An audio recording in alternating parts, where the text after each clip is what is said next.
안녕하세요. 영원한 자주국방 정확한 국방 소식 전해드리는 한국 국방 뉴스입니다. 구독, 좋아요, 알림 설정 후원 감사합니다. 미국 트럼프 당선 이후 우크라이나 전쟁 휴전 압박이 다가오자 마크 총은 우크라이나 파병론을 재점화시켰습니다. AFP 통신 등에 따르면 폴란드 투스크 총리가 마크롱 대통령과 회담한 후 공동 기자회견에서 우크라이나에 외국 군대를 주둔시킬 가능성을 논의했다며 폴란드는 파병 계획이 없다고 언급했습니다. 마크롱 대통령은 우크라이나가 받아들일 수 있는 방식으로 유럽과 미국이 종전을 위해 협력해야 한다며 평화유지군 파병에 대한 뚜렷한 언급은 하지 않았으나 지난 2월 제기한 파병론에 이어 논란의 중심에 서게 되었습니다. 이에 프랑스 군대와 방산이 한 번 더 주목을 받았는데요. 특히 우크라이나 전쟁 이후 서방의 많은 전차들이 대전차 미사일이나 드론 공격에 취약하다는 점이 드러났습니다. 이에 유럽 언론에서는 한국의 K2 전차를 견제하기 위한 기사를 내놓기도 했는데요. 한국의 K2 전차는 측면 방어력이 약하다고 소문내면서 제 아무리 기동력이 뛰어나도 전장에서는 소용이 없다고 했습니다. 의도적으로 독일 등 유럽에서는 이 약점을 부각시키면서 비싸고 납품이 느리더라도 레오파레트 전차가 훨씬 우수하다며 유럽에서 명성을 떨치는 한국산 전차의 구입을 견제했습니다. 이러한 사실은 올해 유럽 최대 방산 전시회에서 드러났습니다. 당시 대한민국 부스는 인산인해를 이뤘고 K2 전차를 비롯해 K39 천무에 대한 관심은 그야말로 하늘을 찔렀습니다. 현지 군사 채널 등에 따르면 다수의 유럽 국가가 가장 먼저 한국의 한화와 현대 등에 찾아와 상담을 진행 중이며 이 중 일부 국가는 90% 이상 발주를 가까워졌다며 이미 구부 능선을 넘은 것 같다는 반응이 나오고 있습니다. 프랑스 마크롱 대통령은 유럽이 살아남기 위해선 방산 무기 역시 유럽 내에서 구매해야 한다고 주장했으나 이번 전시회가 개최되자 한국산 무기들을 알아보려는 국가들의 뜨거운 열기에 당황할 수밖에 없었습니다. 하지만 한국은 유럽 최대 방산 전시회 독일과 프랑스 등 유럽의 방산 선진국에 입을 다물 수밖에 없는 새로운 K2 전차를 들고 왔습니다. 유럽 군사 전문지 디펜스 뉴스는 현대로템이 업그레이드된 최초의 K2EX 블랙팬서 전차를 전시했다며 집중 보도했습니다. 디펜스 뉴스는 이번에 수출을 위해 특별히 K2EX 모델을 설계했다며 이 모델은 전 세계 고객의 다양한 요구를 충족하도록 맞춤 제작되었다고 언급했는데요. 폴란드 매체 디펜스24도 현장에서 K2EX를 찍어서 올렸는데 K2PL과 비교하면서 자세히 살펴봤습니다. K2EX에서 주목할 만한 혁신은 정보 주입탄을 사용할 수 있도록 개량한 것인데 이를 통해 승무원은 탄약 폭발의 타이밍과 특성을 제어할 수 있어 전투 전력에 더 많은 유연성을 제공한다고 했습니다. 또한 K2는 첨단 사격 통제 시스템, 밀리미터 대역 레이더, 거리 측정기 및 측풍 센서로 지원되는데 이런 시스템은 다양하고 위험한 상황에서 승무원을 종합적으로 보호하는 시스템입니다. 유럽에서 K2 전차가 공격력과 기동성, 가격과 납기 등 모든 면에서 뛰어나다고 널리 알려져 있지만 측면 장갑이 다소 취약하며 약점이라고 언급되자 한국에서는 유럽 언론을 비웃기라도 하듯이 다시는 이런 말을 못하도록 전차는 물론 승무원까지 완벽하게 보호할 수 있도록 만들어버렸습니다. 특히 드론이 전장의 게임 체인저로 부각되며 전차의 기동성이 중요하다는 인식이 자리잡게 되었는데요. 이는 한국산 K2를 더욱 부각시키게 되었습니다. 또한 이로 인해 올해 유럽 국가들과 합동훈련을 진행했던 폴란드 전차병들의 인터뷰가 다시 한번 주목받고 있습니다. 폴란드 언론의 보도에 따르면 얼마 전 폴란드에서 열린 나토군 연합훈련 드래곤 24에서 폴란드군의 K2 전차가 무려 300km의 기동훈련을 실시했었고 아무런 문제없이 수월하게 완주히 성공했었다고 합니다. 전차로는 다소 이례적인 장거리 주행훈련이었는데요. K2 전차의 항속거리는 450km로 한번 가득 주유하면 450km를 달릴 수 있다는 걸 의미합니다. 이는 서울에서 부산까지 거리입니다. 하지만 일반적인 궤도 차량은 수백 킬로미터에 달하는 장거리 이동을 해야 할 경우 트레일러나 열차에 실려서 이동하는 경우가 대부분입니다. 연료는 그렇다고 쳐도 전차의 궤도가 주행 중 파손될 확률이 높기 때문입니다. 그리고 이번 훈련은 아스팔트 포장도로도 아닌 야외에서 그것도 비가 와 진흙밭이 된 환경에서 진행했는데 K2 전차가 300km를 무사히 완주했다는 것이죠. 국내에서도 지난 2022년에 육군 11기동사단이 K2 전차로 370km에 달하는 극한의 초장거리 기동훈련을 실시하여 K2 전차의 기동 능력을 증명해 내기도 했었습니다. 이번 장거리 기동훈련 이후 폴란드 전차병들의 K2 선호도가 엄청나게 높아졌다고 합니다. 군 필자분들이라면 아시겠지만 군용 차량은 결코 타고 다니기 편한 차가 아닙니다. 탑승자의 편안함보다 내구성에 초점이 맞춰져 있어 차에 타고 있어도 지면의 상태를 온몸으로 확인할 수 있다고 말할 정도인데요. 이는 지면에 닿는 면적이 큰 궤도 차량의 경우가 더 심한데요. 하지만 유기압식 현수장치가 장착된 K2 전차는 울퉁불퉁한 험지에서도 안정적인 승차감을 제공합니다. 비교 테스트에서도 일반 승용차보다 부드럽게 주행하는 모습을 보여주었죠. 이러한 승차감에서 차이는 하루에 10시간씩 전차에 있어야 했던 이번 훈련에서 더욱 두드러졌는데요. 레오파르트2나 M1 에이브람스 전차를 몰았던 다른 폴란드 전차병들이 K2 전차병들을 굉장히 부러워했다고 합니다. 군사무기에서 승차감이 뭐 그리 중요한가 싶을 수도 있지만 이러한 요소 하나하나가 비전투 손실을 줄여주는 중요한 부분이라고 할 수 있습니다. 우크라이나 전쟁이 2년 넘게 지속되는 지금 상황에서 각 군 관계자들은 장비는 고장나면 고치고 다시 만들어내면 되지만 병사는 대체할 수 없다는 당연한 사실을 깨닫고 있습니다. 병사의 컨디션을 최상의 상태로 유지하여 전선에 오래 머물 수 있도록 하는 것이 곧 전투력으로 이어진다는 것이죠. 폴란드에서 생생한 사용 후기가 공개되며 전 유럽의 K2 전차 열풍으로 후끈 달아오르고 있습니다. 현지 생산을 위한 2차 계약에 한국보다 안달이 난 폴란드와 300대 도입을 코앞에 두고 있는 루마니아는 물론이고 최근엔 슬로바키아까지 K2 전차에 눈독을 들이고 있습니다. 또한 일부 군사 전문가들은 K2EX는 정확히 유럽 고객들을 위해 맞춤 제작된 모델이라고 말했습니다. 최초에는 대전차 미사일과 드론 공격을 저지하는 복합 능동방어 장치가 장착되었고 360도 전방위 시야를 제공하는 전장 상황인식 체계와 원격 조종 무기 체계를 탑재해 작전 효율성을 높였습니다. K2 방어력은 복합 장갑과 폭발 반응 장갑 블록을 통합한 능동방어 시스템으로 강화되어 최신 트렌드인 능동방어 체계와 안티 드론 체계로 구성되었습니다. 우크라이나 전쟁 이후 전차 도입 사업을 진행 중인 국가는 미사일이 전차에 도달하기 전 감지해 요격하는 능동방어 체계 장착을 필수 조건으로 삼고 있습니다. K2EX의 또 다른 놀라운 점은 전투 중량입니다.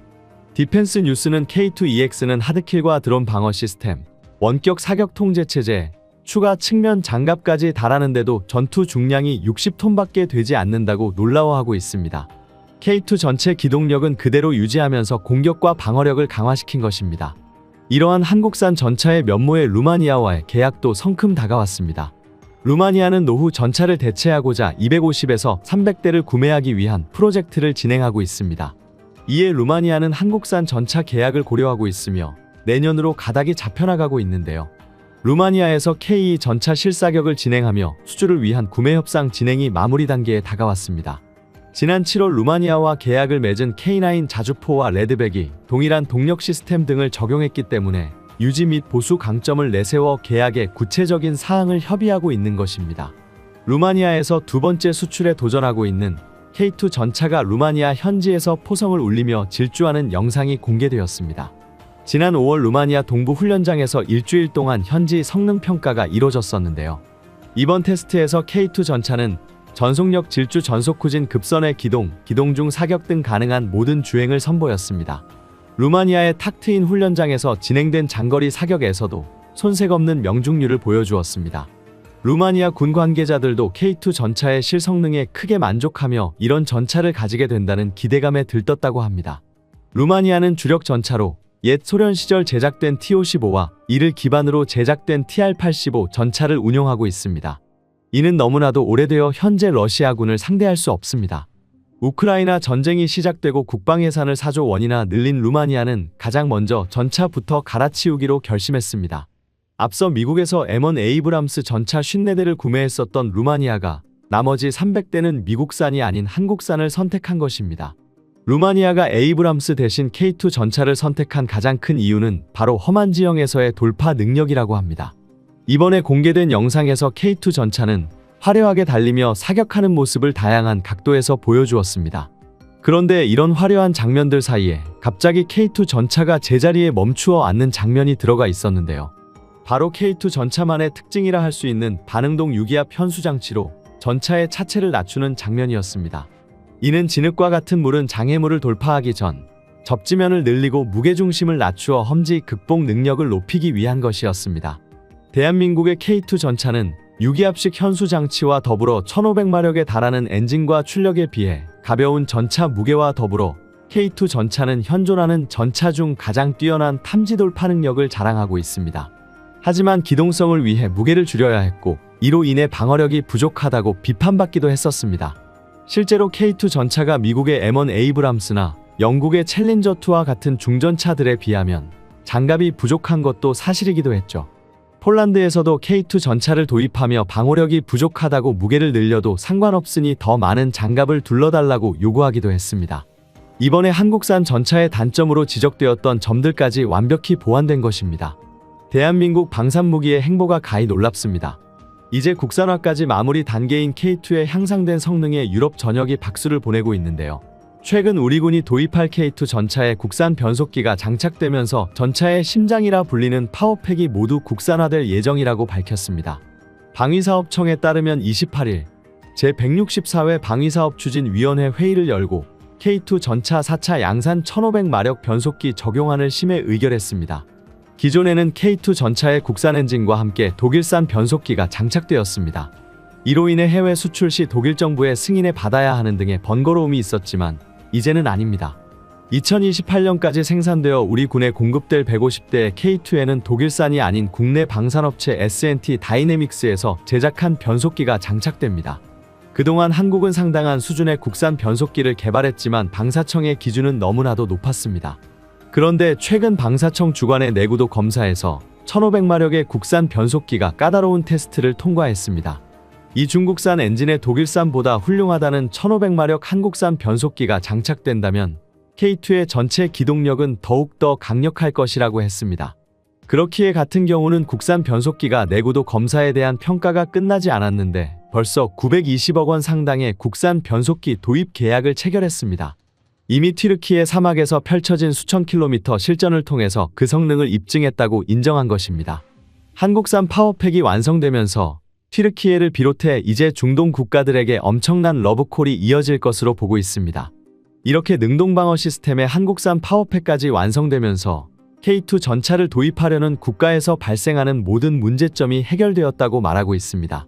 루마니아에서는 내년에 K2 전차 계약을 체결할 것으로 예상하고 있는데 지금 급히 K2 전차를 도입하려는 또 다른 국가가 나타났습니다. 유럽 관문에 위치한 아르메니아입니다. 수렘 파피키안 아르메니아 국방장관은 지난달 한국을 방문해 K2 전차 구매 가능성을 검토했습니다. 아르메니아는 아제르바이잔과 전쟁까지 치르고 최근에도 국경 분쟁이 벌어지고 있습니다. 러시아가 최근 아제르바이잔 편을 들면서 아르메니아는 미국과 합동훈련을 하고 있는데 최근 아르메니아 적국 아제르바이잔에서는 놀라운 보도를 내놨습니다. 아제르바이잔의 한 언론은 지난 9월 13일 미국 아르메니아에 무기를 공급하기 위해 아시아에 압력을 가하다라는 제목의 기사를 보도했습니다. 이 매체는 아르메니아 국방부 장관인 수렘 파피키안이 아시아의 방산무기 도입 사업을 위해 한국을 방문했다고 했습니다. 지난 4월 브뤼셀에서 아르메니아에 미국 무기를 공급하기로 합의했는데 미국은 거기서 멈추지 않았다고 했습니다. 미국은 아르메니아 판매된 프랑스 군용 장비는 성능이 좋지 않은 것으로 알려졌으며 우크라이나도 한때 이 장비를 거부했다고 했습니다. 실제로 프랑스는 아르메니아와 K사르 자주포 36대를 계약하고 단거리 미사일 수출도 추진한 바 있습니다. 미국은 프랑스가 수준 낮은 무기를 팔려는 것을 탐탁지 않게 보았습니다. 프랑스가 아르메니아 무기 도입 과정에 참여하자 미국은 프랑스의 개입을 차단하고 2억 5천만 달러를 지원하면서 한국산 K2 전차를 사라고 권유했다고 했습니다. 지금 미국은 미국산 무기를 팔면서 생기는 공백에 한국산 무기를 적극적으로 권유하고 있습니다. 폴란드, 루마니아 모두 미국산 에이브람스 전차를 도입하면서 K2 전차를 도입하거나 검토하고 있는데 아르메니아에서도 미국은 에이브람스 전차와 K2 전차를 운영할 수 있게 유도하고 있다고 했습니다. 아르메니아를 비롯해 많은 동료 국가들이 험준한 산악지형과 낡은 교량을 가지고 있어 가볍고 기동성이 좋은 전차가 필요한데 에이브람스가 해주지 못한 역할을 K2가 대체해주고 있습니다. 특히 한국은 미국이 가지지 못한 놀라운 생산력으로 많은 국가에 무기를 공급하며 전쟁의 불안감을 해소해주고 있습니다. 최근 글로벌 군사 전문가들은 러시아 우크라이나 전쟁이 끝나고 하나같이 지정학적 긴장과 국방비 증가 추세가 이어지며 한국 방산업체들의 역할은 확대될 것이라고 전망하고 있습니다. 전쟁 당사자인 우크라이나와 그를 지원한 서방 국가의 전력 손실은 심각한 수준인데 현재까지 유럽 여러 국가에서 우크라이나에 공여된 중화기는 전차 830대, 155mm, 152mm 곡사포 633대로 각각 유럽연합 전차 보유량의 21.4%, 30.7%에 달하는 수준입니다. 또 우크라이나 전쟁에서 손실된 전차 수는 우크라이나의 기존 보유량을 포함해 이미 920대에 달하며 보병 전투차 및 수송 차량 등을 포함한 장갑차 손실량은 그보다 훨씬 많은 2460대입니다. 이것은 유럽 국가의 국방 전력에 완벽하게 공백이 생긴 것이라고 했습니다. 현재 유럽 최대의 전차 생산업체 중 하나인 KNDS의 레오파드 전차 생산 능력은 현재 월세대에서 대대로 연간 40에서 50여 대에 불과한 것으로 알려졌습니다. 지금 현대로템은 생산량을 늘려서 한 달에 40에서 50대를 내놓을 정도의 놀라운 생산량을 보이고 있는데, 레오파드 전차는 한국이 한 달에 생산할 수 있는 물량을 1년 동안 꾸역꾸역 만들고 있기에 많은 국가들이 한국을 찾을 수밖에 없다는 것입니다. 한편 최근 카덱스 2024에서 한국산 전차의 새로운 소식이 전해졌는데요. 이에 대해서는 루마니아의 관심이 굉장히 높았습니다. 루마니아 군사매체 디펜스 루마니아는 지난 5일 루마니아도 구매하고 싶어하는 한국산 K2 전차의 능동방어 시스템이 장착됐다 라는 제목의 기사를 보도했습니다. 이 매체는 한국 방산업체 현대로템이 카덱스 2024에서 첨단 능동방어 시스템 APS를 탑재한 K2 블랙팬서 전차의 최신형을 선보였습니다. 이 업그레이드는 대전차 유도미사일 ATGM, 대전차 탄약 RPG를 포함한 다양한 유형의 대전차 위협을 견딜 수 있는 전차의 능력을 크게 향상시킨다고 찬사를 보냈습니다. 또한 루마니아는 한국산 전차 도입에 대한 계약을 한층 더 구체화시키고 있습니다. 또한 유럽 군사매체 아미레코그니션에 따르면 이번 업그레이드를 통해 K2 블랙팬서는 세계에서 가장 보호받는 전차 중 하나로 자리매김하고 있으며 전쟁에서 이미 강력한 성능을 더 강한다고 했습니다. K2 전차에 장착된 능동방어 시스템은 대전차 발사체를 적극적으로 방어하면서 기존 수동장갑보다 훨씬 더 강력하고, 또한 이런 반응 메커니즘을 통해 K2 전차는 강화된 방어력과 자신감을 갖고 전장에서 기동할 수 있으며 효과적인 공격 및 방어 능력까지 가지게 되었다고 했습니다. 그동안 K2 전차는 기동력과 정밀한 공격 능력은 뛰어나지만 측면 장갑이 취약하다면서 이번 우크라이나 전쟁을 통해 드러난 드론과 대전차 로켓을 어떻게 막을 수 있냐는 우려가 있었습니다. K2 전차를 도입하려는 국가들에서 도입을 반대하는 이들은 항상 이를 가지고 나왔는데 한국은 더 이상 할 말이 없게 만들었습니다. 한국은 재빠르게 고폭탄 대전차탄, 대전차 로켓, 대전차 유도 미사일을 무력화시킬 수 있는 능동보호 시스템을 완성했습니다. 한국의 개발 속도는 물론 생산 속도까지 세계가 경악할 지경입니다. 이는 폴란드만 보아도 단적으로 확인할 수 있습니다. 폴란드는 대한민국에서 주문한 전투 차량의 총수가 지금까지 62대가 되었습니다. 폴란드 국방부 장관 코시니악 카미슈는 이번 달 K2 블랙팬서 전차 6대가 실린 함선이 하역되었다고 알렸습니다. 상반기에 18대, 하반기 초 5대, 그 다음 달 5대의 K2 전차가 전달되었는데 불과 20일이 지나 다시 6대가 인도되었습니다. 폴란드 첫 번째 계약에 따라 180대의 탱크 중 62대가 이미 폴란드에 인도되었습니다. 지금 이 속도는 2-3일 만에 K2 전차 한 대가 생산된 다른 곳으로 유럽에서는 한 달에 한두 대를 생산하는 것도 빠르다고 자랑하고 있지만 대한민국은 차원이 다른 수준입니다.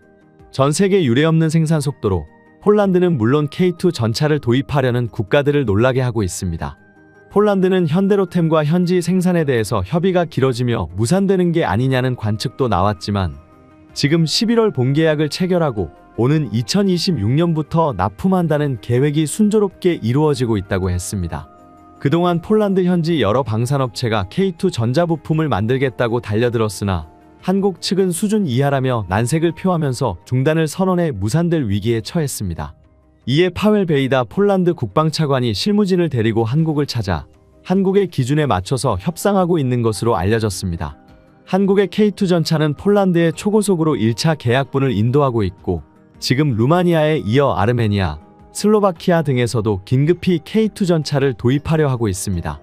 한국이 승승장구하자 많은 군사강대국들이 경계하는 모습까지 보였는데요. 저명한 군사 전문가 벤 화이트는 아미코그니션 담화에서 독일, 미국, 프랑스 다 둘러봤지만 한국을 이길 수는 없다는 언급까지 하였습니다. 이 때문인지 폴란드에서 예상치 못한 일이 벌어지기 시작했습니다.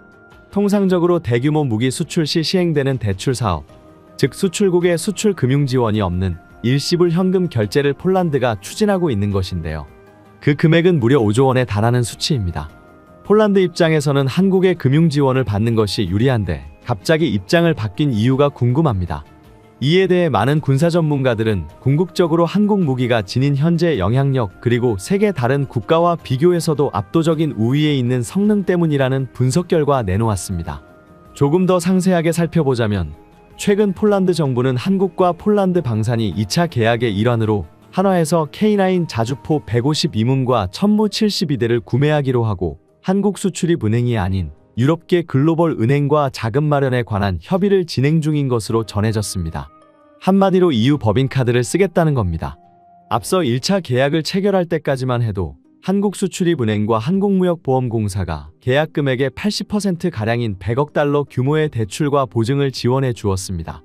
이건 한국이 글로벌 경제적인 측면에서 마이너스 요소가 아니라 통상적으로 방산 계약을 정부 간 계약 성격이 강하고 수출 규모도 크기에 수출국에서 저금리의 정책 금융 보증, 보험을 지원하는 것이 국제적인 관례입니다. 오히려 지원을 받지 않는 것이 더 이례적입니다. 폴란드가 금융 지원을 마다한 이유는 크게 세 가지라고 생각됩니다. 첫 번째는 러시아 우크라이나 전쟁이 장기화되면서 자국 안보 우려가 커지는 상황에서 믿을 수 있는 무기를 대량으로 빠르게 도입해야 한다는 판단과 두 번째로 안제이 두다 대통령의 임기가 얼마 남지 않은 상황에서 임기 내에 2차 계약을 확정 지으려는 계획입니다. 세 번째는 오는 11월 미국 대선에서 우크라이나 지원을 중단해야 한다고 주장하는 도널드 트럼프 전 대통령의 당선 가능성이 높아지면서 폴란드가 느끼는 안보 위기감이 더 커지고 있기 때문입니다. 폴란드는 러시아와 벨라루스 그리고 우크라이나까지 모든 국경을 맞대고 있는 유일한 국가로 수출금융 지원 조건 문제로 한국산 무기 도입이 늦어지게 되면 소탐대실할 수가 있습니다. 또 어차피 한국 외에는 가성비 높은 방산 제품을 원하는 시간에 공급할 수 있는 나라가 현재로서는 존재하지 않습니다. 폴란드의 이러한 이례적인 선택은 한국 무기의 우수성을 홍보해주는 효과로 나오고 있는데요. 최근에는 안제이 두다 대통령이 직접 방한하여 한화현대카이 등을 방문했으며 한국 대통령과의 만찬도 진행한 것으로 밝혀졌습니다. 한국과 대규모 방산개혁을 추진했던 안제이 두다 대통령은 작년 말 새로 집권한 총리 측과 여러 갈등을 빚으면서 비난 아닌 비난도 자국 내에서 꽤나 받은 것으로 확인됩니다. 투스크 총리 진영은 정권 교체에 성공한 이후 그 즉시 한국산 무기 도입에 대해 비판하면서 계약을 처리해야 한다는 강경한 주장도 펼쳤는데요. 로이터에 따르면 야권연합의 일원인 시몬 호어브니아 하원 의장은 PIS 정부가 10월 15일 이후 서명한 합의는 파기될 수 있다면서 감사원은 계약상 문제가 없는지 철저히 검토할 것이며 도입된 무기 역시 현지 추가 테스트를 통해 엄격하게 관리될 것이다라고 했습니다. 그러나 총선 이후 현재 1년이 지난 현 시점 실질적으로 철회되거나 축소되는 등 연기된 계약은 단 한 차례도 없었는 것이 팩트입니다.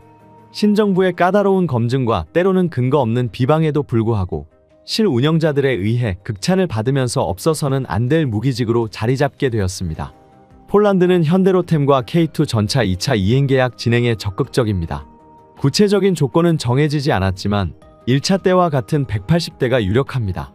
계약 규모는 1차에 약 40억 달러를 크게 웃도는 70억에서 80억 달러, 하나로는 약 9조에서 11조 원에 이르는 수준입니다. 2차에선 업그레이드 모델 K2 PL이 공급되는 데다가 유지보수 MRO에 필요한 수리 부품, 군안전차 등이 포함되기 때문에 기존 계약금보다 상당 부분 큰 비율로 오를 예정입니다.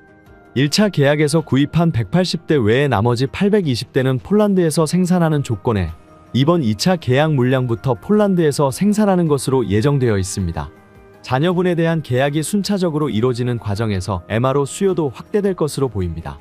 시간이 흐를수록 노후화 이슈가 부각되는 만큼 제조사에겐 굉장히 플러스 알파 요인이 될 것으로 군 전문가들은 예측하고 있습니다.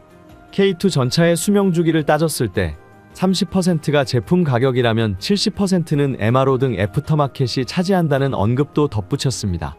이로 인해 대한민국 방산이 유럽으로 더욱 깊이 퍼져나갈 수 있을 듯합니다.